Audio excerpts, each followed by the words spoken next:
Yo guys, kamusta? For today's video ay tuturo ko lang kung paano ko pinagana yung ATS ko from DU to my battery bank. So ang ginamit kong normal power nito is yung off-grid system ko na solar. So nakapatayan ngayon kasi nag-charge muna ako. Nagamit ko kasi kagabi. So kaya medyo na low bat siya. May naman ako, LVD. So sa ngayon, ang power ko ngayon ginagamit ay sa backup, yung sa DU. So ito yung main breaker namin guys. So dalawang single pole. So napapansin nakababa yung isa. Yung isa nakaangat. Yung nakaangat, yung sa DU ngayon. Papuntang ATS ko. So yung nakababa is nasa main din yan. So pinatay ko lang para yung mapagana ko is yung papuntang ATS. Then yung steady breaker ko, yung output na 220.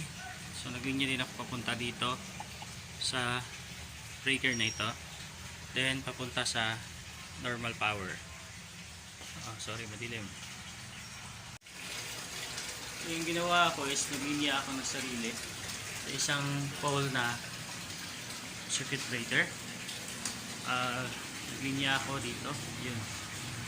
Kita nyo, punta yan dito sa utility box or junction box. Papunta dito sa aking, punta yan dito sa eto AC breaker from DU. Then papunta dito sa baka power ng ATS.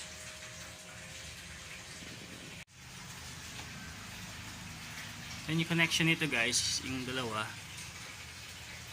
tsaka ito, nagparallel lang ako. Yan, line tsaka neutral, and line tsaka neutral. Then gumawa ako ng output isa, ayun, nakuha niya sa likod. Papunta yan dito, punta sa aking yun, AC out from ATS. So ngayon DU yung ginagamit ko kasi nag-charge muna ako sa solar ko. AC out papunta naman dito sa ayun, papunta doon sa utility box din, pero yung out nya is nasa main line ng buong bahay. So kaya naka-off yung main kasi magsasalubong sila So naka-off dapat yung main